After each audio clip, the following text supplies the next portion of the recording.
पहलवान, हाँ दीदी। इस बार की सर्दी ने तो आतंक मचा रखा है। हाँ दीदी, इतना पहन रखे हैं फिर भी ठंडी लग रही है। बेटा तेरा नाम पहलवान रखा है मैंने, लेकिन तू पहलवान है नहीं। तेरे को कितनी बार बोलती हूँ स्वेटर जैकेट पहन के रह, लेकिन नहीं, तो स्टाइल मारना है ना। पता नहीं।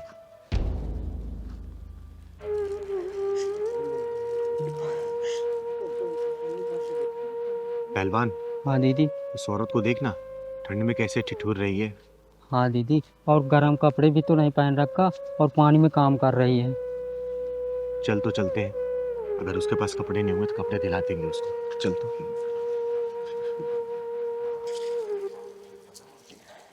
अरे माँ जी, आप ठंड में कितनी कांप रही हैं, ऊपर से पानी ये काम कर रही हैं। कोई स्वेटर जैकेट पहन लिया होता आपने। पहलवान, जा जाके मोटर बंद करके आ तो। अब इसको दीजिए।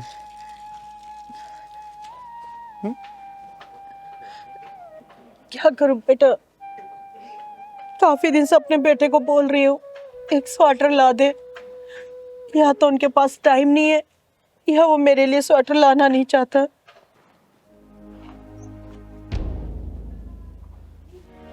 अरे माँ जी, 2 घंटे हो गए हैं, आपसे अब तक पौधों में पानी नहीं डाला गया। मैंने कपड़े धो दिए, वो सुखा दीजिए। सुखा दूंगी बेटा, चाय पीने के बाद। चाय पी के? माँ जी, आप ना धीरे धीरे कामचोर होती जा रही हैं। और ये कौन नमूना है, किससे बात कर रही हैं आप? बेटा मैंने नहीं बुलाया, ये मुझे इस हालत में देख के खुद चली आई। हालत को? क्या हो गया आपकी हालत को? इतनी भली चंगी तो है आप, क्या हो गया? ओए नागफनी की औलाद, खुद तो तूने इतने कपड़े पहने हुए और इनको बिना कपड़े के पानी काम करवा रही है। अरे थोड़ी सी शर्म होती ना तो इनको भी गर्म कपड़े दे देती तू, समझी? क्या हो गया, तू शोर मचा रखा है? देखिए ना, आपकी परम पूज्य माता जी ने हमारी इज्जत का फालूदा बना रखा है, और वो भी उसके सामने जो ना 3 में है और ना 13 में। अरे भाई, क्या लेने आए हो यहाँ? ना तो यहाँ किसी की शादी हुई है, ना ही कोई बेटा पैदा हुआ है। यही आप? नहीं नहीं सम्मान बेटा, किन्नरों से ना ऐसे बेअदबी से बात नहीं करते हैं। क्या कहा माँ जी? सम्मान नाम है इसका? हाँ, क्यों, कोई प्रॉब्लम है तुझे मेरे नाम से? ओए बेशरम इंसान, तुम दोनों ने इतने मोटे मोटे कपड़े पहने हुए हैं और अपनी माँ को इस हालत में रखा है। तुम कौन होती हो हमारे घर के बीच में दखल देने वाली? चिंगारे, चिंगारे किन्नर नाम है मेरा, और तुम जैसों को सबक सिखाने का काम करती हूँ। खुद तो ठंड में इतने मोटे मोटे कपड़े पहने, क्या इनको सर्दी नहीं लग रही होगी? बोलो। माँ जी, ये लो आप शॉल ओढ़ो। दीदी, नाम है सम्मान, काम है इसके घटिया वाले। सही कह रहा है पहलवान। अरे इनके पास सब कुछ है, ये पहनते नहीं है तो मैं क्या करूं? बेटा लाके नहीं देना, और झूठ तो मत बोल। चिंगारी जी, इसकी बीवी ने ना मेरे सारे गर्म कपड़े बर्तन वाले को दे दिए, एक भी कपड़ा नहीं छोड़ा मेरे पास में। मैं मना करती रही, लेकिन इसने एक नहीं सुनी मेरी। वो मैं ओए, हकलाना बंद करो। अरे बेशर्मो, तुम्हें इतनी सी भी शर्म नहीं आती कि बुजुर्ग माँ के साथ कैसा व्यवहार कर रहे हो तुम लोग? अरे इन्होंने अपनी पूरी जवानी चला दी तुम लोगों को इस पोजीशन पर लाके खड़ा करने के लिए, और तेरा पति जो आजकल 2-4 पैसे कमा रहा है ना, इसी माँ की बदौलत कमा रहा है, और तू इसके साथ ऐसा व्यवहार कर रही है। सुमी, माँ क्या बोल रही है? तुमने ऐसा किया है माँ के साथ? अरे मैं समझा था माँ के पास है गर्म कपड़े, तुमने बर्तन वाली को दे दिए। अरे वो जी, मैं तो अरे बेशर्मो, सर्दी में तुम इस माँ से पानी काम करा रहे हो। अरे माँ का दिल इतना कोमल होता है ना कि बच्चे कितना भी अत्याचार कर ले, लेकिन माँ उफ तक नहीं करती। हर बार सिर्फ दुआएं देती है, पर दुआएं नहीं निकालती। अरे माँ बाप तो वो फलदार वृक्ष होते हैं ना कि उनको ऊपर कितना ही पत्थर मार लो, कितने भी डंडे मार लो, लेकिन हर बार वो फल देते, फल, समझे? चिंगारी जी, मुझे नहीं पता था सुमी ने माँ के साथ ऐसा किया है। मुझे लगा था कि माँ के पास है गर्म कपड़े। मैं बहुत शर्मिंदा हूँ चिंगारी जी। सुमी, माफी मांगो माँ से अभी। माँ जी, मुझे माफ कर दीजिए, मैंने जानबूझ के आपके कपड़े बेचे थे, लेकिन चिंगारी जी ने मेरी आंखें खोल दी हैं। अब मैं ऐसा कभी नहीं करूंगी, प्लीज मुझे माफ कर दीजिए। कोई बात नहीं बेटा, मैं ऐसी हालातों से बहुत बार गुजर चुकी हूँ। अब मुझे ना सर्दी और गर्मी का एहसास ही नहीं होता। नहीं माँ, हम अभी मार्केट जाएंगे और आपके लिए गर्म कपड़े खरीद कर लाएंगे। हाँ हाँ माँ, आप चलिए हमारे साथ। हाँ। और हाँ, मैं आऊंगी देखने। अगर तुम लोगों ने फिर दोबारा ऐसी हरकत की ना तुम्हारे ये पहने हुए कपड़े ना उतार दिया ना तो मेरा नाम चिंगारी नहीं, समझे? चल पहलवान, माँ जी आप इस शॉल को ओढ़े रहिए। चल। चिंगारी जी, आपके लिए कुछ और लाऊं? अरे नहीं नहीं राधा जी, पेट बिल्कुल फुल हो गया। और ये तो कहने को पहलवान है, पहलवान वाले कोई गुण नहीं है इसमें। तो फिर एक एक कप कॉफी हो जाए? हाँ कॉफी चलेगी, हाँ। लेकिन थोड़ी चीनी कम। माँ जी मेरी वाली कॉफी में ना थोड़ा चीनी ज्यादा डाल देना। हाँ बिल्कुल बिल्कुल। माँ जी आपके बेटे बहू नजर नहीं आ रहे। चिंगारी जी, आपके आशीर्वाद से ना मेरी बहू की गोद भर गई, इसलिए मैंने उनको ना वैष्णो देवी दर्शन के लिए भेजा है। बस आते ही होंगे। लो आ गए वो। नमस्ते मम्मी। आ गए आप दोनों? माता रानी के दर्शन अच्छे से हुए ना? हाँ माँ, बहुत अच्छे से दर्शन हुए हैं। ये किन्नर को घर पे क्यों बिठाया हुआ है और खाना भी खिलाया हुआ है? खाना खिला दिया ठीक है, लेकिन ये बर्तन अलग कर देना, इनमें खाना नहीं खाएंगे हम। कैसी बातें कर रहा है रितेश? ये वही चिंगारी जी हैं जिनके ताबीज से ना मेरी बहू की गोद भरी है। खुश है बेटा, सदा से। ये तान्या तू पागल हो गई है क्या? तू भी माँ की तरह किसी के भी पैरों में अपना नाक रगड़ने लगती है। ये आप क्या बोल रही हो? क्या हो गया आपको? रितेश, माफी मांग चिंगारी जी से। अरे राधा जी कोई बात नहीं, बच्चा बुद्धि है ना, बोल दिया तो क्या हो गया। और वैसे भी हमें ये सब सुनने की आदत है। नहीं नहीं चिंगारी जी, जब सारे डॉक्टरों की तरफ से हार मान चुकी थी तब मैं आपकी शरण में आई थी और गुहार लगाई थी कि मेरी बहू की गोद भर जाए। तब आपने बिना सोचे समझे ताबीज बनाया, पानी पड़ के दिया, तब कहीं जाके मेरी बहू की गोद भरी। तो मैं आपका अपमान कैसे सहन कर सकती है चिंगारी जी? माँ कैसी बेकार बातें कर रही हो तुम। मतलब ये डॉक्टर, दवाइयाँ, मेडिकल सब एकदम बेकार है, ये अंधविश्वास सब कुछ है। साइंस कहां से कहां पहुंच चुका है और तुम कहां अभी इन अंधविश्वासों में फंसी हुई हो। ठीक है राधा जी, अब चलते हैं हम। खाना बहुत टेस्टी बनाया था आपने, थैंक यू। चल पहलवान। हाँ दीदी, माँ जी ने खाना खिलाया, बेटे ने आज मेरे को चूरन दे दिया। एक मिनट चिंगारी जी। रितेश, ये क्या उल्टा सीधा बोले जा रहा है तू? माफी मांग चिंगारी जी से। हाँ रितेश, मम्मी जी ठीक बोल रही हैं। क्या उल्टी सीधी बातें कर रहे हो आप? माफी मांगिए प्लीज। यार तुम दोनों ना पागल हो गए हो। और माँ, तुम ये किसी को भी घर में बिठा लोगी क्या? हाँ ठीक है, उन्होंने ताबीज दिया था बना के, 100-200 रुपए दे के रफा दफा करते, घर में बिठा लोगे? बेटा मेरा नाम चिंगारी है और चिंगारी इतना सहती नहीं है। वो तो तुम लोग माता रानी के दर्शन करके आए हो ना, इसलिए मैं चुप हूं। और माता रानी करे तुम्हारे घर में एक सुंदर सा बच्चा हो, मेरा आशीर्वाद है तुम लोगों के ऊपर। चिंगारी जी, ये वैष्णो देवी गया था दर्शन करने के लिए, लगता है अपनी अक्ल और दिमाग वहीं छोड़ के आया है। अरे घर आए मेहमान की कोई ऐसी बेइज्जती करता है क्या? अरे तो आपके मेहमान हैं, आपने बुलाया है, मैंने थोड़ा ही बुलाया इनको। और मुझे नफरत है ऐसे लोगों से। क्या कहा? नफरत है तुझे? हाँ, नफरत है तुझे ऐसे लोगों से? अरे बेशरम, तेरी इतनी हिम्मत कि तू मेरे सामने मेरे मेहमान की बेइज्जती करे? अरे जिनकी वजह से तू बाप बनने वाला है तो उनकी बेइज्जती कर रहा है? अरे शर्म कर थोड़ी सी। रितेश चुप हो जाओ प्लीज। तुम पागल हो गई हो क्या? घर आए मेहमान के साथ कोई ऐसे बात करता है? प्लीज रितेश माफी मांगो। अरे नहीं बेटा, माफी मांगने की कोई जरूरत नहीं है। और रितेश बेटा, मैं तुमसे माफी मांग रही हूँ, लेकिन मैं यहाँ पे अपनी मर्जी से नहीं आई थी। तुम्हारी माता जी ने मुझे खाने पे निमंत्रण दिया था, अपने हाथों से इतना स्वादिष्ट खाना बनाई और मुझे खिलाया। बस उनकी प्यार की वो डोर ना मुझे यहाँ खींच लेके आ गई। चलो दीदी यहाँ से चलते हैं। नहीं पहलवान, रुक।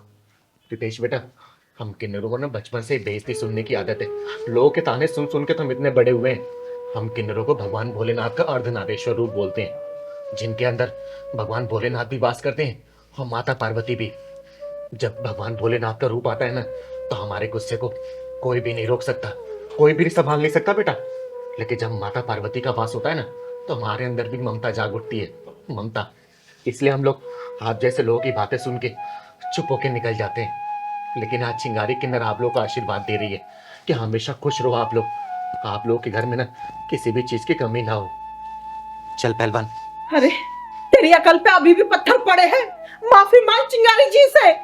अरे तेरे जहरीले तीर के ताने सुनकर भी ना तेरी खुशहाल जिंदगी की दुआएं मांग रही है। अरे राधा जी कोई बात नहीं, कुछ बच्चे ना बचपन से जिद्दी होते हैं, उनमें से ये भी एक है, लेकिन फिर भी चिंगारी आशीर्वाद दे रही है कि हमेशा खुश रहो बच्चों, आगे बढ़ो। चल पहलवान। नहीं दीदी, रुक जाइए, मुझे माफ़ कर दीजिए दीदी, मुझसे बहुत बड़ी गलती हो गई। मैं आपको पहचान नहीं पाया।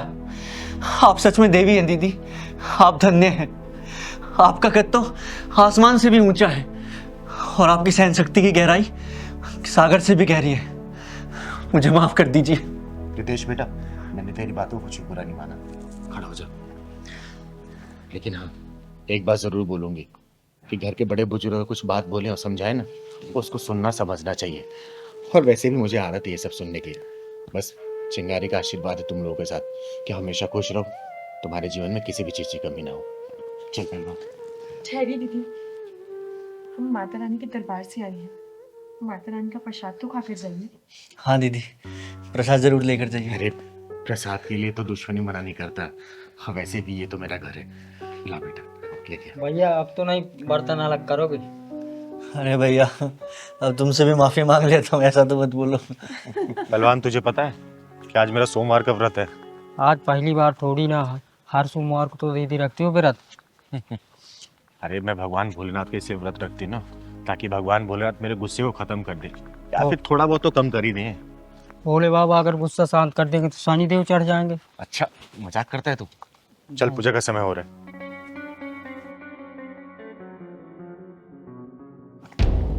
ओए हेलो, कहाँ जा रही हो? मुंह उठा के नीचे उतरो। अरे भगवान भोलेनाथ की पूजा करने जा रही हूँ, लेकिन मना क्यों कर रहे हो आप? परेशानी है, पूजा करनी है तो मंदिर के बाहर बैठकर करो, तुम अंदर नहीं जा सकती। लेकिन क्यों नहीं जा सकती? आज तक तो किसी ने रोका नहीं मुझे मंदिर जाने से। हाँ तो अब रोक रहे हैं ना, और आज के बाद तुम इस मंदिर में नहीं जा सकती, तुम्हारा प्रवेश बंद है। लेकिन ये तो बताओ, मंदिर में जाना हमारा क्यों बंद हो गया? हाँ हाँ बताओ, क्यों बंद हुआ हमारा जाना मंदिर में? वो इसलिए क्योंकि मंदिर में अधूरे लोग नहीं जा सकते, भगवान जी का अपमान होता है। आई समझ में बात? बहन, मुझे अधूरा बनाने वाले भगवान ही तो है, मैं खुद अधूरी नहीं बनी हूँ। और आप लोग कौन होते हैं मुझे मंदिर में जाने से रोकने के लिए? देखो, मेरा नाम सुनील है और ये मेरी वाइफ बिंदिया है, और इस सोसाइटी का प्रधान मुझे बनाया गया है, तो हमारे ही नियम चलेंगे। हाँ, और अब इस सोसाइटी के नियम बदल चुके हैं, केवल सोसाइटी के मेंबर इस मंदिर में जा सकते हैं, तुम जैसे अरे गरे नहीं। हाँ तो तुम्हारी भलाई इसी में है, अगर तुम्हें पूजा करनी है तो मंदिर के बाहर करो या अपने घर जाके करो। भाई साहब, भगवान के मंदिर में कब से भेदभाव शुरू हो गया, बताएंगे आप मुझे? तुम्हारी समझ में बात नहीं आ रही क्या? जब तुम्हें बता दिया है कि ये मंदिर सोसाइटी का है, यहाँ सिर्फ सोसाइटी वाले ही पूजा करेंगे, तो तुम मान क्यों नहीं रही हो? भाई साहब, भगवान की बनाई हुई रचना पे सभी का बराबर अधिकार है, चाहे वो हवा हो, पानी हो या फिर सूर्य किरणें।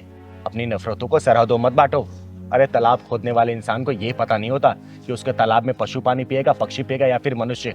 अरे ऊंच नीच, नर नारी, किन्नरों में भेदभाव मत पालो, वरना प्रलय आ जाएगी, प्रलय।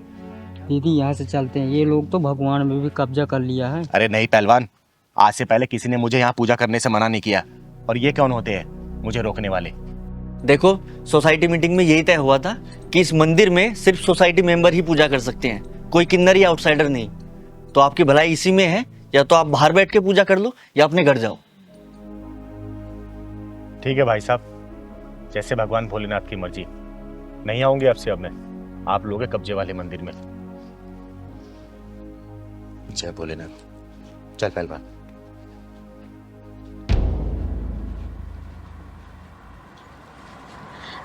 एक मिनट ड्राइवर, ये तो चिंगारी जी हैं।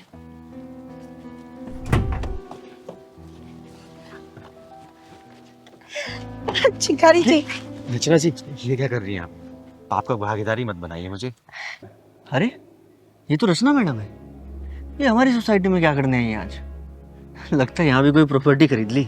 हाँ वो तो ठीक है, लेकिन ये स्किनर के पैर क्यों छू रही हैं? हाँ यार, नहीं नहीं चिंगारी जी, आप तो मेरे लिए ना भगवान से कम नहीं है। मुझे आज भी वो 5 साल पहले वाली बात याद है। मैं कुछ भी नहीं थी, और आज आपके आशीर्वाद से मैं इतनी सारी कंपनियों की मालकिन हूँ। तो आप तो मुझे पैर छू लेने दीजिए। अरे रचना जी, ये सब आपने जो भी हासिल किया है ना, अपने अच्छे विचार, अपने अच्छे कर्मों की वजह से। मैं तो सिर्फ एक साधारण से किन्नर हूँ और कुछ भी नहीं।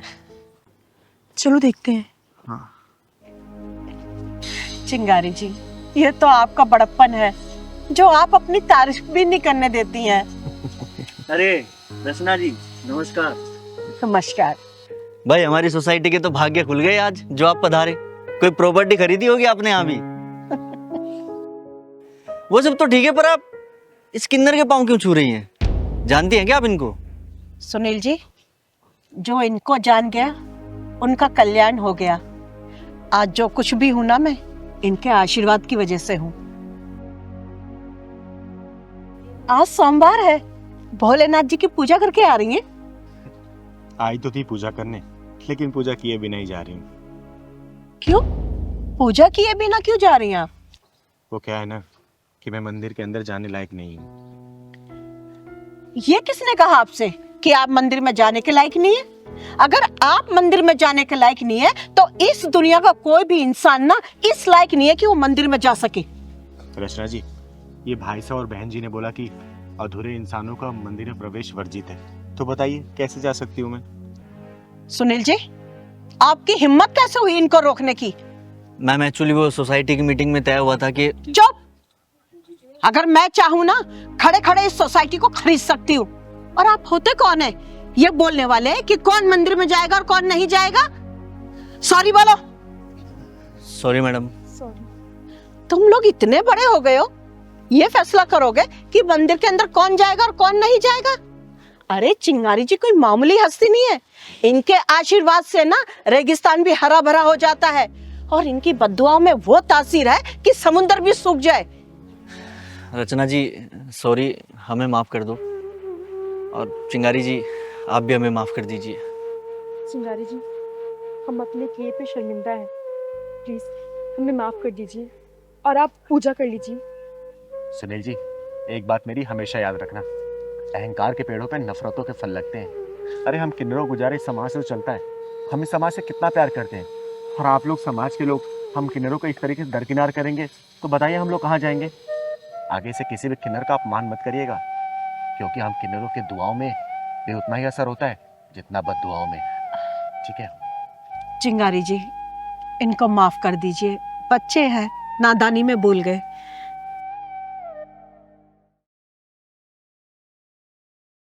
आप जाइए, पूजा कर लीजिए, मैं आपका यहीं इंतजार करूंगी, और आपके साथ आपके घर चलूंगी चाय पीने के लिए। ठीक है रचना जी, मैं पूजा करके आती हूँ। चलता हूँ।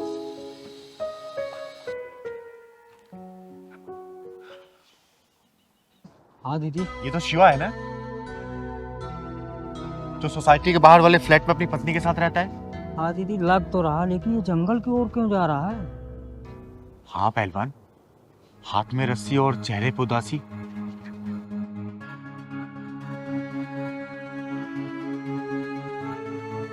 चल तो, कहीं इससे पहले कुछ अनहोनी ना हो जाए। चल तो जल्दी, चल चल। शिवा, शिवा, शिवा, क्या हुआ बेटा? ये चमकते हुए चेहरे पे उदासी और ये आंखों में आंसू क्यों? हाँ भैया बताओ ना, ये चेहरा लोगों को हंसाने वाला और आंखों में आंसू। और ये तू रस्सी क्या करने जा रहा था? बोल ना। दीदी मुझे नहीं जीना है, मैं अपनी जिंदगी से तंग आ गया हूँ दीदी। अरे बेटा, ऐसी क्या बात हो गई है? तूने हिम्मत को छोड़ दिया है बाबू, बोल ना। नहीं दीदी, मुझे अब नहीं जीना है दीदी। देख, मैं 2 झापड़ लगाऊंगी, बता मुझे। भैया बताओ ना, करने जा रहे थे क्या? हैं? तू सुसाइड करने जा रहा था? सुसाइड करने जा रहा था तू? अरे बेटा, जब माँ बाप 25 साल के होते हैं ना तो अपने बच्चे को पैदा करते हैं। जब माँ बाप की उम्र 50 साल पहुंच जाती है ना तब बच्चा 25 साल का होता है। अरे उसको पढ़ाते हैं, लिखाते हैं, बड़ा करते हैं, 2 पैसे कमाने काबिल करते हैं। और वही बेटा जब माँ बाप की उम्र 50 साल पहुंच जाती है तो उनको ठोकर मार के मौत को गले लगाने जाते हैं। बता, ये सब सुनेंगे तो उनके दिल में क्या गुजरेगी? अरे वो तो जीते जी मर जाएंगे ना। भैया समझ में आया दीदी का गणित, बता दो क्यों मरना चाहते हो। बता मुझे, तू सुसाइड क्यों करना चाहता है? जल्दी बता मुझे। दीदी मैं अपने घर वाली से तंग आ चुका हूँ, उसके बढ़ती हुई बेशर्मी से। देख, तू परेशान मत हो, तू तू तू चुप रह। तू बता क्या हुआ, मुझे साफ साफ बता। तेरी चिंगारी दीदी है ना, तू बोल, बता। दीदी मुझे नहीं जीना है अब। देख शिवा, ऐसे नहीं बोलते हैं।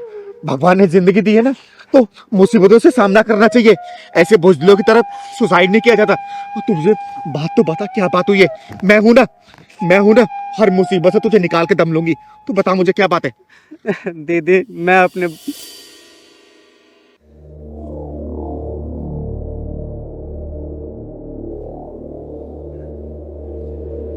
रात के 12 बज गए हैं और सपना का भी अता पता ही नहीं है। काश मेरे माँ बाप ने दहेज का लालच ना किया होता तो आज ये नौबत ही नहीं आती। क्या करूं मैं इस औरत का, क्या करूं मैं?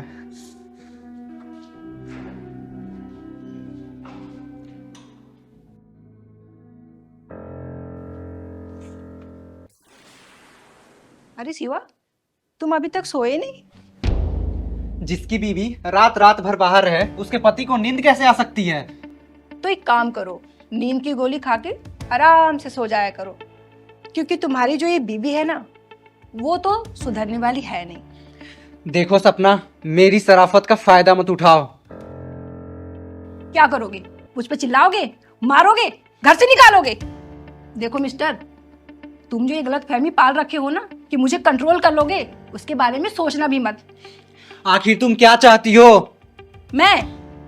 मैं आजादी चाहती हूँ, आजादी। इस घर से, तुमसे, इस रीति रिवाज से, इस परंपराओं से मैं थक गई हूँ।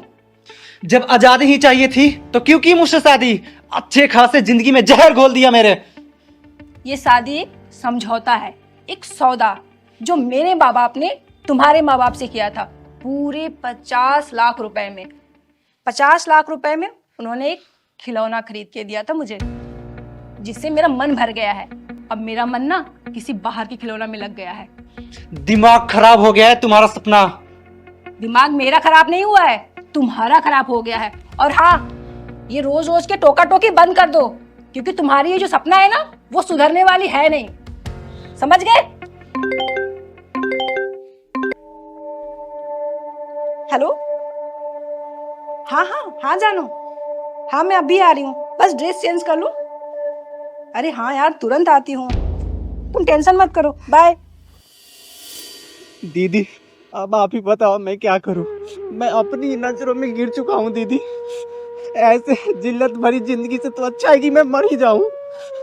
मुझे नहीं जीना है दीदी। शाबाश बेटा, शाबाश, बहुत बढ़िया बात बोली तूने। ये क्या है?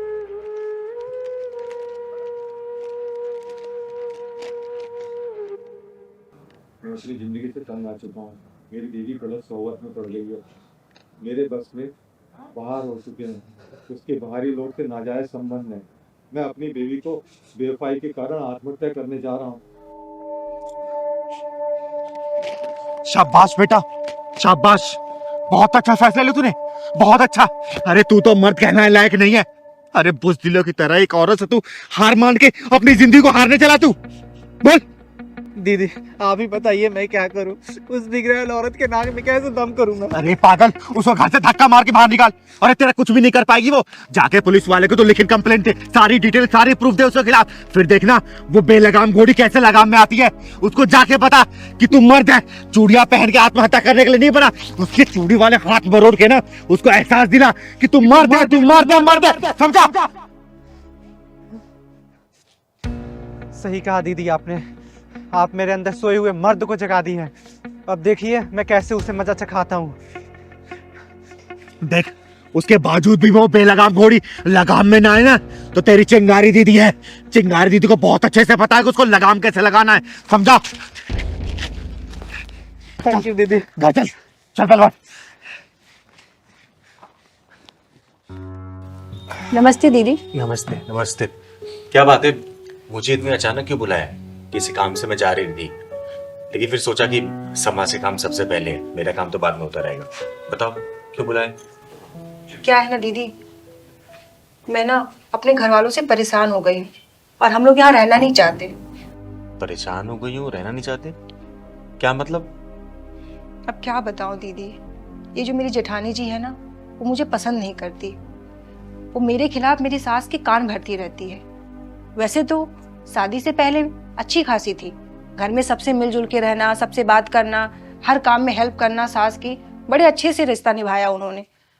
पता नहीं हमारी शादी के बाद उनको मुझसे पता नहीं क्या प्रॉब्लम है, उनको क्या दिक्कत है, कुछ नहीं कहती, बस मेरे खिलाफ मेरी सास के कान भरती है और मेरी सास मुझसे नफरत करती है।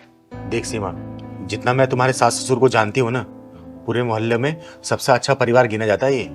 और तेरी जेठानी से भी मैं मिल चुकी हूँ, कितनी बार मैं तो इस घर में आई हूँ, और देखूँ ऐसी तो नहीं लगती मुझे वो। क्या है ना दीदी, दूर के ढोल बड़ा सुहावा लगता है, वही हाल है हमारे दीदी जी का। देख सीमा, मुझे लगता है तुम दोनों कोई गलत फहमी हुई है। नहीं नहीं दीदी, सीमा सही बोल रही है। अच्छा एक बात बताओ, तुम लोग के यहाँ नहीं रहने की एक कोई खास वजह है कोई? सबसे बड़ी खास वजह ये है दीदी, आपसी तालमेल। हमारी आपसी तालमेल ही नहीं बैठती, ये घर कभी एक हो ही नहीं सकता। देख सीमा, तेरी शादी को हुए अभी 1.5 साल हुए हैं, ठीक है, और वो यहाँ पे 8 साल से रह रही है, 8 साल से इस घर की सेवा कर रही है।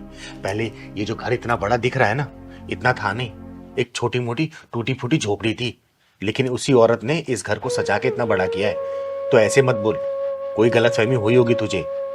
माना दीदी कि 8 साल से इस घर को उन्होंने सजा के रखा, लेकिन 1.5 साल से जब से मैं यहाँ आई हूँ मुझसे नफरत करती है वो।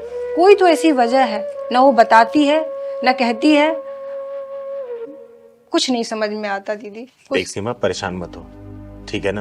और देख, वो तेरी जेठानी है, जेठानी एक बड़ी बहन जैसी होती है, तू उससे छोटी है, देवरानी है तू उसकी। अगर ठीक है, अगर मुझे देख, जहां तक मुझे पता है घर परिवार के जो मसले लड़ाई झगड़े के होते हैं ना, वो सिर्फ कामकाज को लेके होते हैं। और ठीक है, वो बड़ी है, देख उसने 8 साल इस घर में काम किया है, सास ससुर की सेवा की है, तेरे आने के बाद उसकी भी तो कुछ उम्मीद होगी ना कि मेरी देवरानी आई तो मेरा हाथ बटाएगी, थोड़ा सा मुझे काम से रिलैक्स मिलेगा। तो 2% तू ज्यादा काम उससे कर लेगी तो क्या बुरा है? देख, तू उसकी छोटी बहन भी बन के रह सकती है, उसको बड़ी बहन तो मान सकती है। तू और वो एक बहन की तरह क्यों नहीं रहते हैं? चिंगारी दीदी, मैं भी यही चाहती हूँ, पर जेठानी मुझसे बात नहीं करती, मुझसे बताती ही नहीं है कि उनकी प्रॉब्लम क्या है। मुझे तो ये लगता है कि हमारा रहना उन्हें यहाँ अच्छा नहीं लगता। देख बेटा, मेरा तजुर्बा ये बोलता है ना कि जल्दीबाजी में कोई फैसला नहीं करना चाहिए, समझे। घर में बड़े बुजुर्ग हैं, माँ बाप है तुम्हारे ना, तुम्हारे सास ससुर हुए, देख उनका भी कुछ तजुर्बा है, तभी वो परिवार को संगठित करके अभी तक चला रहे हैं। पर एक बात सोच, ये 2 भाई हैं, है ना, ये एक ही कोख की पैदाइश है, दोनों भाइयों में एक ही माँ का खून है, लेकिन तुम दोनों अलग अलग घर से आई हो, एक खून तो है नहीं तुम दोनों में। अरे तुम दोनों मिलके आपसी तालमेल बनाने की कोशिश करोगी ना, तो ये भाई तो अपने आप ही एक ही खून के एक हो जाएंगे। तुम लोग कम से कम कोशिश करो बैठ के बात करने के लिए कि प्रॉब्लम क्या है। अब प्रॉब्लम पता है, प्रॉब्लम कुछ नहीं होती, हम छोटी सी बात को इतना बड़ा साबित कर देते, बस यही प्रॉब्लम है। जो बात अगर छोटी सी है वो बड़ी हो रही है, बड़ा होने से पहले उसको रोक दो, क्या दिक्कत है? अरे उससे जाके तू बात कर लेगी तो छोटी तो नहीं हो जाएगी ना, तो छोटी ही है, समझे ना। हमेशा ना इंसान अपने व्यवहार से बड़ा होता है, उम्र से बड़ा छोटा कोई भी नहीं होता। देख, और तुझे लगता है ना कि उसमें कोई गलती है तो तू जाके बता दे, क्या दिक्कत है? अरे लड़ने झगड़ने से बढ़िया है ना मैं एक दूसरे गलतियां बताएं, गलतियां बताने से ही तो इंसान गलतियां अपनी सुधारता है ना, है। अगर तुम दोनों आपसी तालमेल बना के रखोगे, तुम्हारे सास ससुर को कुछ भी पता नहीं चलेगा क्या चल रहा है तुम दोनों के बीच में।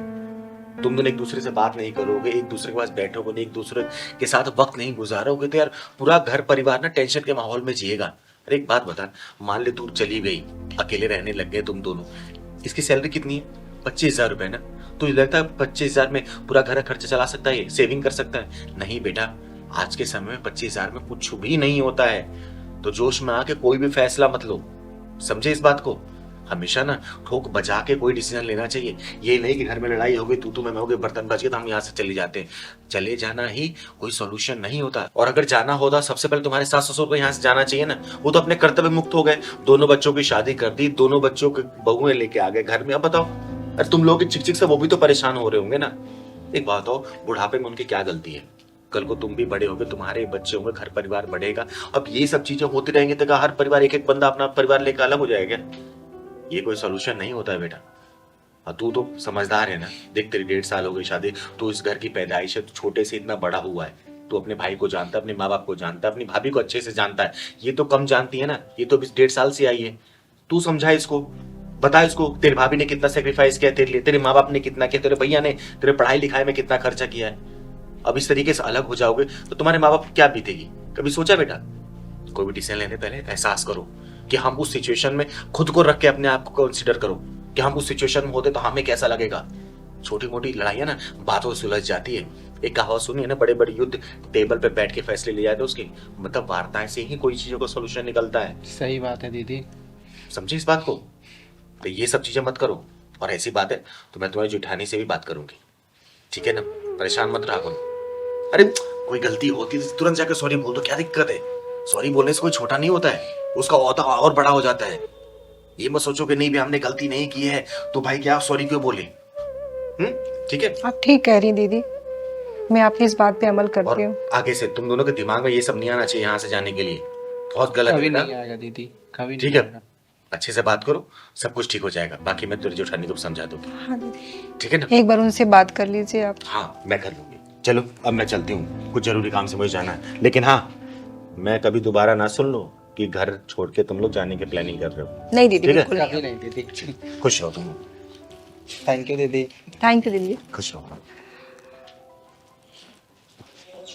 पहलवान, हाँ दीदी। एक बात मेरी समझ में नहीं आती, लोग एक दिन जल जाने के लिए सारी जिंदगी एक दूसरे से क्यों जलते रहते हैं? दीदी ये भसूड़ी का समुंदर इतना गहरा हमारे समझ में नहीं आने वाला। पहलवान, हाँ दीदी। तेरी समझ में ना आए लेकिन तेरी चिंगारी दी के समझ में सब कुछ आ रहा है। क्या ही कर रहे हो दीदी? पहलवान, हाँ दीदी। ये लड़की कुछ परेशान सी लग रही है। सही कह रही हो दीदी। दिखने में तो अच्छी घर की लग रही है तो।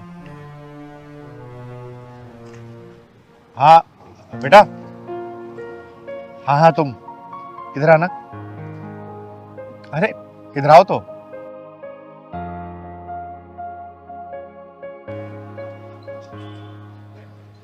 क्या बात है, प्यास लगी है?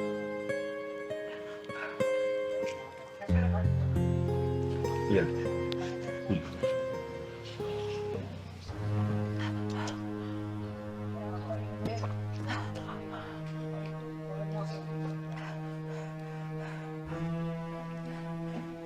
क्या बात है बेटा, कुछ परेशान सी लग रही है?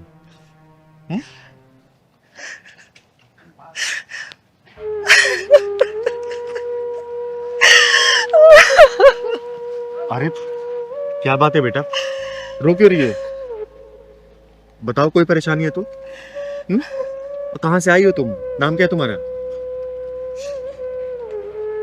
मेरा नाम वंदना है और मैं गया जिला से आई हूँ। यहाँ कौन रहता है? किसके पास आई हो?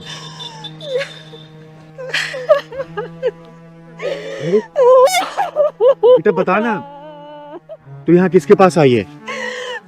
और देख घबरा मत, मेरा नाम चिंगारी है, चिंगारी किन्नत। अगर तुझे कोई परेशानी हो ना तो बता, मैं तेरी जरूर हेल्प करूंगी। बता मुझे। दीदी, मैंने अपने ही हाथों अपनी खुशियों की चिता में आग लगा दी।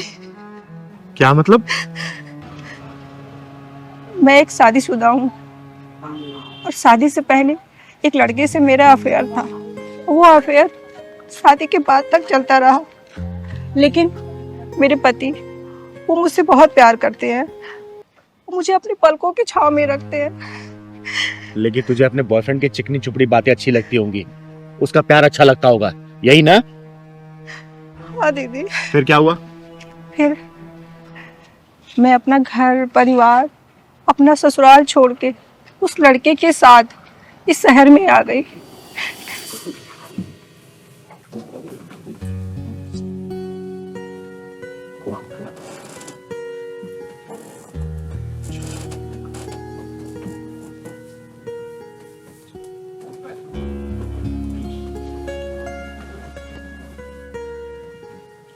एक बात पूछूं? हाँ पूछो। झूठ तो नहीं बोलोगे? अरे झूठ क्यों बोलूंगा मैं। वरुण, हाँ मैं तुम्हारे लिए अपना घर, परिवार, माँ बाप, ससुराल वाले, यहाँ तक कि अपने पति को भी छोड़कर इतनी दूर आ गई। मैं तुमसे बहुत प्यार करती हूँ वरुण। तुम मुझे धोखा मत देना। इस दुनिया के भीड़ में मुझे अकेला मत छोड़ना, नहीं तो मैं मर जाऊंगी वरुण। सच में वरुण, मैं तुमसे बहुत प्यार करती हूँ। वंदना, तुम कैसी बातें कर रही हो? मेरी आंखें खुले और तुम्हारा चेहरा नजर ना आए तो मैं पागल हो जाता हूँ। दिल की धड़कनें धीमे पड़ने लगती है, ब्लड प्रेशर लो हो जाता है, और तुम कह रही हो कि मैं छोड़ दूंगा? सच वरुण। अरे पागल, तुम मेरी जिंदगी बन चुकी हो। हम शादी कब कर रहे हैं?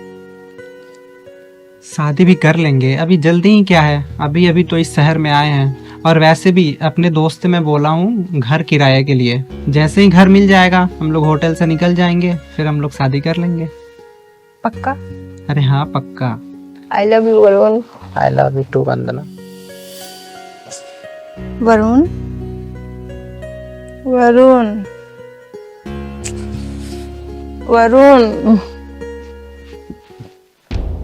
वरुण, ये कहाँ गया?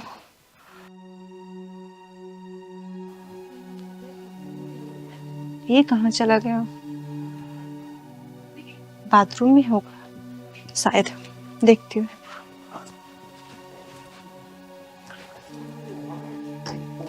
वरुण, अरे ये तो यहाँ भी नहीं है। ये कहाँ चला गया? शायद बाहर होगा।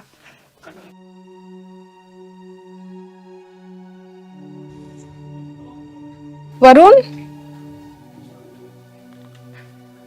यहाँ भी नहीं है। कहाँ चला गया? फोन लगाती हूँ। मेरा फोन भी नहीं है। बैग,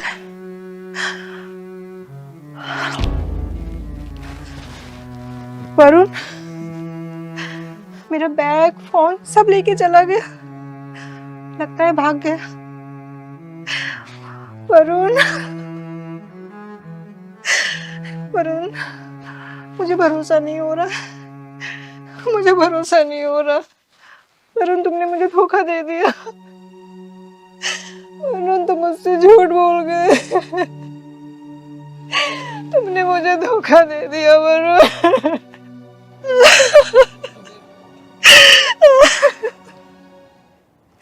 दीदी, जब मैं सुबह सो के उठी तो वो मुझे छोड़ के भाग गया। मुझे धोखा दे दिया दीदी उसने। अब तो मैं ना अपने माँ बाप के घर जा सकती हूँ, ना ही अपने पति के घर। मैं कहीं की नहीं रही रूबू। बेटा, लोग तो पैरों पे कुल्हाड़ी मारते हैं, लेकिन तूने तो अपना पैर ही कुल्हाड़ी पे दे मारा है, और ऐसा मारा है ना जिसकी कोई मंजिल नहीं होती। जो औरतें शादीशुदा होने के बावजूद भी किसी गैर मर्द से संबंध रखती है ना, उनकी सिर्फ एक ही मंजिल होती है, जहां तू खड़ी है, समझी? अरे पति कितना भी बुरा हो, कितना भी डांटता हो, कितना भी मारता हो ना, तो बीवियों के नखरे सिर्फ पति उठाता है। जिन औरतों की मांग में सिंदूर होता है ना, तो सिंदूर उसका सुरक्षा कवच होता है। किसी भी दुष्ट हरामी की कोई भी औकात नहीं होती कि उस औरत की तरफ नजर में उठा के देख ले। और तूने ऐसे पति का साथ छोड़ दिया जो तुझे इतना प्यार करता था, तुझे पल को बिठा के रखता था, वो भी ऐसे धोखेबाज के लिए जिसका काम ही धोखा देना है। बोल। दीदी, मुझसे बहुत बड़ी भूल हो गई। मुझे कुछ समझ में नहीं आ रहा मैं क्या करूं। मुझे रास्ता दिखाओ दीदी, मेरी मदद करो। रास्ता दिखाओ? रास्ता तो खुद भटकी है ना तू, क्या रास्ता दिखाऊं मैं? दीदी, ये लड़की जब मुसीबत में है तो मदद कर दो ना दीदी। अरे क्या करूं पहलवान, मेरा तो काम ही सबकी मदद करना है ना, यही तो ठेका ले रखा है मैंने। और ये कैसी औरत है, शादीशुदा होने के बावजूद भी किसी गैर मर्द से संबंध रखी थी? बोल, ये सही है कहीं पे भी? देख बेटा, गलत तो तूने किया है और तुझे इसकी सजा मिलनी भी चाहिए। मैं चाहूं ना तेरे पिछवाड़े में अभी ढक्कन लगा दूं, लेकिन नहीं, तूने अपने पति का भरोसा तोड़ा है। अब वही जो चाहे ना वही करेगा। लेकिन तू चिंता मत कर, तेरे पति से और तेरे माँ बाप से और तेरे सास ससुर से मैं बात करूंगी, समझाने की कोशिश करूंगी। लेकिन एक बात याद रखना, अगर उन लोगों ने तुझे अपना लिया और दोबारा तूने ऐसी हरकत की ना तो ढूंढ के मैं ही तेरे ढक्कन लगाऊंगी, समझी? दीदी मुझसे बहुत बड़ी गलती हो गई, दोबारा ऐसी गलती नहीं होगी। मैं अपने पति और उनके प्यार को अच्छी तरीके से समझ गई हूँ। मुझे समझ में आ गया कि पति और परिवार से बढ़कर कोई नहीं है इस दुनिया में। उनकी खुशियों का मैं ख्याल रखूंगी दीदी, और इस सिंदूर की लाज बना के रखूंगी। मुझे माफ कर दो दीदी। चल तू परेशान मत हो, लेकिन एक बात हमेशा याद रखना, पति से बड़ा कोई भी नहीं होता। ये 2-4 दिन के प्यार के लिए ना अपने जन्मों का पति कभी नहीं छोड़ा जाता।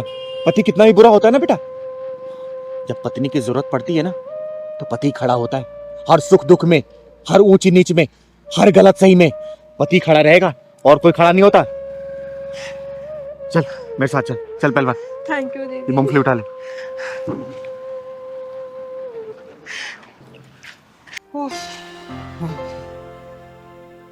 थैंक गॉड, बड़ी मुश्किल से ये दोनों गए हैं। हाँ यार, अब घर में शांति लग रही है, नहीं तो ये दोनों तो सर में दर्द करके रखे हुए थे। संजय, तुम्हारी माँ तो मेरे पीछे ही पड़ गई थी, कह रही साथ लेके चलो घर। बड़ी मुश्किल से जान बचा के आई हूँ। हाँ यार, अब एक बढ़िया सी चाय बना दो ताकि सर का दर्द मिट जाए। अच्छा, मैं चाय बना के लाती हूँ। अरे घर में कोई है क्या? अरे भगवान तुम दोनों की जोड़ी सलामत रखे। नए साल की बधाई लेने आई है चिंगारी। हाँ हाँ आइए ना, आपका कदम तो बहुत शुभ है हमारे लिए। और वैसे भी हम लोग बहुत खुश हैं आज। बहुत से ऐसे कम घर देखे मैंने जहाँ पे ऐसे खुशियाँ दिखती हैं।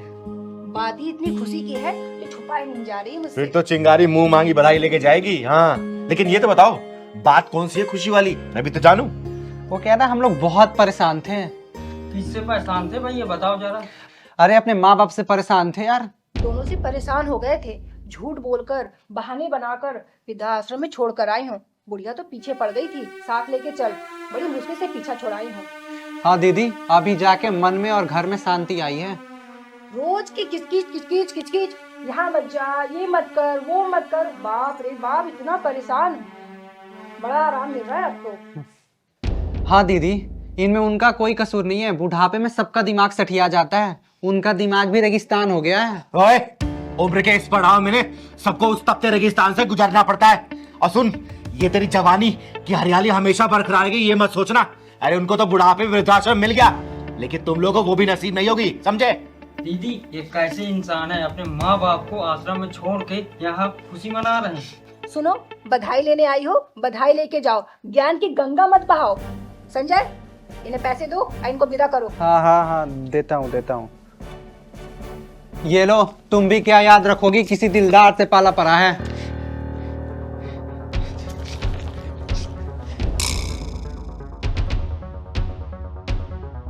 तेरे जैसे दलित भिखारियों से बधाई लेके मुझे नरक में नहीं जाना।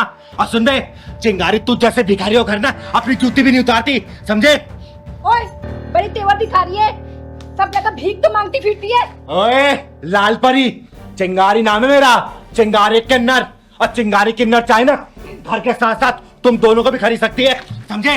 और वो हर इंसान और हर औलाद दुश्मन है जो माँ बाप की सेवा नहीं करता, उनकी इज्जत नहीं करता। अरे जिस माँ बाप ने तुझे पैदा किया, पाला पोसा, बड़ा किया, हर वो चीज खिलाई जिससे तुम्हारा शरीर चल सके, उन्हीं माँ बाप को तुम लोग वृद्धाश्रम छोड़ के यहाँ खुशियां मना रहे हो।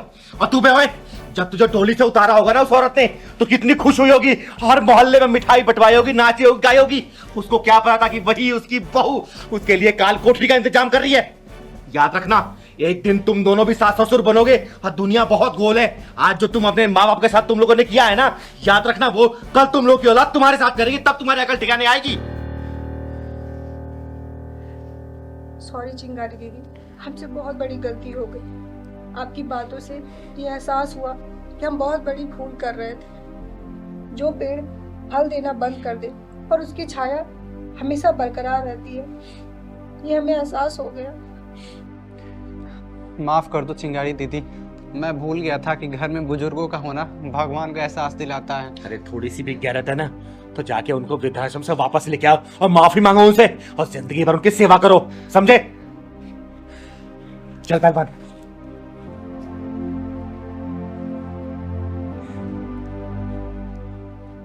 देख हरामजादे इन दोनों को, और पता तूने इन दोनों को पहचाना कि नहीं पहचाना?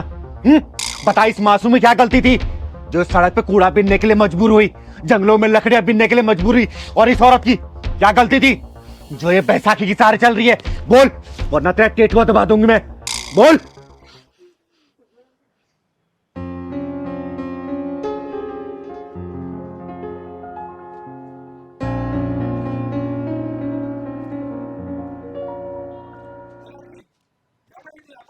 कुछ नहीं भैया, प्लास्टिक की बोतल उठा रही थी। अच्छा, और मौका देख करके कार से सामान चोरी कर लेते हो तुम सब।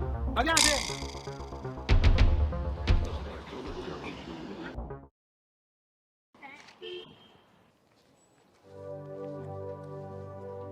अरे पहलवान, हाँ दीदी। ये बच्ची कुछ परेशान से लग रही है।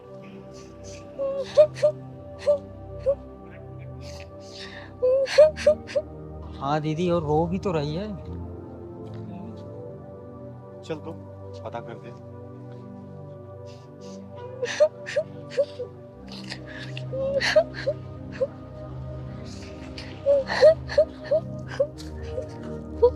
बेटा क्या हुआ, तुम रो क्यों रही हो? नाम क्या है तुम्हारा? दीदी मेरा नाम कृतिका है। शक्ल से तो तुम अच्छे घर की लग रही हो, और ये सब काम क्यों कर रही हो?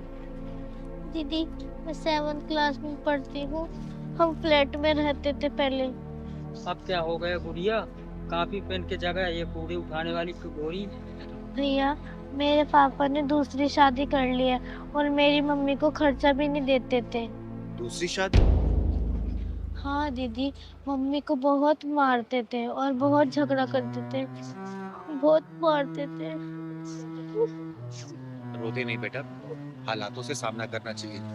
अच्छा एक बात बताओ, जब तुम्हारे पापा तुम्हारी मम्मी को मारते थे, तुम्हारी मम्मी ने कोई आवाज नहीं उठाई? दीदी उठाई थी ना, बहुत आवाज उठाई थी।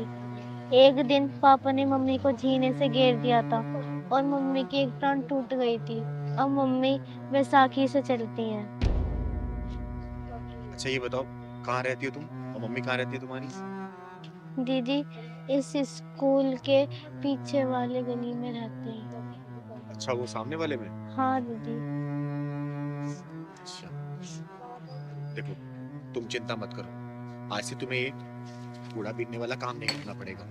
अब से तुम स्कूल जाओगी और सारा खर्चा ये चिंगारी उठाएगी, ठीक है? एक बात बताओ, तेरे पापा कहाँ रहते हैं? दीदी मेरे पापा मंदिर के सामने एक फ्लैट है, उसमें रहते हैं और उनका नाम आशीष कुमार। ये जो कॉलोनी में शिव मंदिर है उसके सामने? हाँ दीदी। ठीक है पहलवान, तो इसको ले आके इसे घर छोड़ के आ।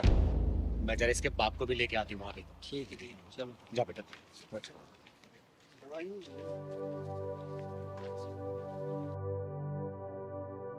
बहन चिंता मत करो, दीदी अभी उस हरामी को लेकर आ रही हूँ। चल साले, चल चल चल। देख इस मासूम बच्ची को, जिन हाथों में कॉपी और कलम होना चाहिए वो सड़कों पे कूड़ा बीन के अपना गुजर बसर कर रही है। देख इस मासूम औरत को, जो अपनी दोनों टांगों पर चलकर अपनी जिंदगी को उसको जीना चाहिए, वो बैसाखी के सहारे अपनी जीवन बसर कर रही है। बता क्या गलती थी इन दोनों की? बोल। किस इंसान से पूछ रही है दीदी आप? ये क्या ही बोलेगा?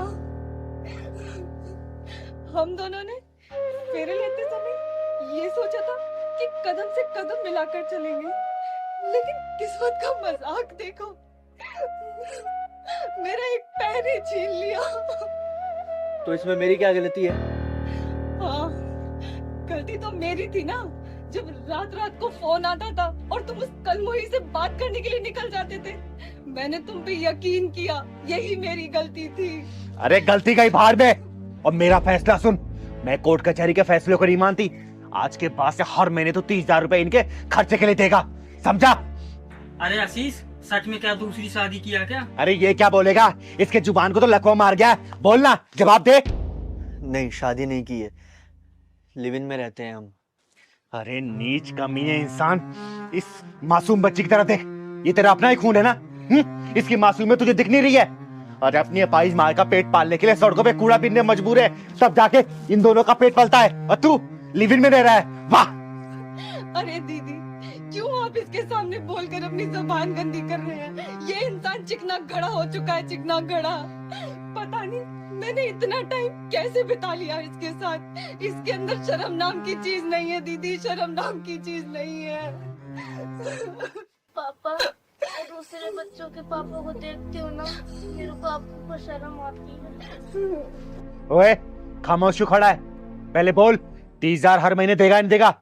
देख चिंगारी को ना इनकार सुनने की आदत नहीं है, बोल। दीदी अगर मैं बेबस ना होती ना, मेरे पैर ना टूटा होता, तो मैं अपने बच्चे को ऐसे कूड़ा ना बिनने देती। आशा, मुझे माफ कर दो, मैं भटक गया था। मैं आज के बाद एक अच्छा पति और एक अच्छा बाप बनकर दिखाऊंगा। चिंगारी जी, आप भी मुझे माफ कर दीजिए और आज के बाद मैं अपने सारे फर्ज निभाऊंगा। और उसका क्या? जिसको तू गले में लटका घूम रहा है वो आसानी से तेरे पीछा छोड़ देगी? उसको मैं देख लूंगा दीदी, वो वैसे भी हरामजादी निकली। वो रिलेशन में मेरे साथ रहती थी लेकिन दिल किसी और को दे रखा था, और वैसे भी बहुत दिनों से मेरी उससे बातचीत भी नहीं होती है। उसको मैं देख लूंगा दीदी, बस आप मुझे आशा से माफी दिलवा दीजिए। आशा, तू क्या अभी भी इसके साथ रहना चाहती है? आशा प्लीज माफ कर दो। देख आशीष, मेरी एक बात याद रखना, आशा अकेली नहीं है, चिंगारी की छत्र छाया में है। ऐसे थोड़ी सी भी तकलीफ हुई ना तो तू प्रॉब्लम में आ जाएगा, याद रखना इस बात को। नहीं नहीं दीदी, ऐसा कुछ नहीं होगा, बस एक बार मुझे माफी दिलवा दीजिए। देख आशा, एक मौका दे दे इसको, और इसके बाद से अगर इसने कोई भी परेशानी की ना तो चिंता मत करना, चिंगारी इसके पिछवाड़े में ऐसा ढक्कन लगाएंगी ना कि आज की बाजी इसके भूत उतर जाएगी। ठीक है बेटा, अब अच्छे से रहना। ये थोड़ा सा भी कुछ भी परेशानी करे ना मुझे बताना, इसको कैसे सुधारना है ना। इस बार तो मैं प्यार समझा रही हूँ, अगली बार इसको तोड़ दूंगी मैं। और हाँ बेटा, आज के बाद तू कूड़ा नहीं बिनेगी, स्कूल जाएगी, ठीक है? खुश रहो तुम लोग। थैंक यू दीदी। खुश रहो, चल पहलवान।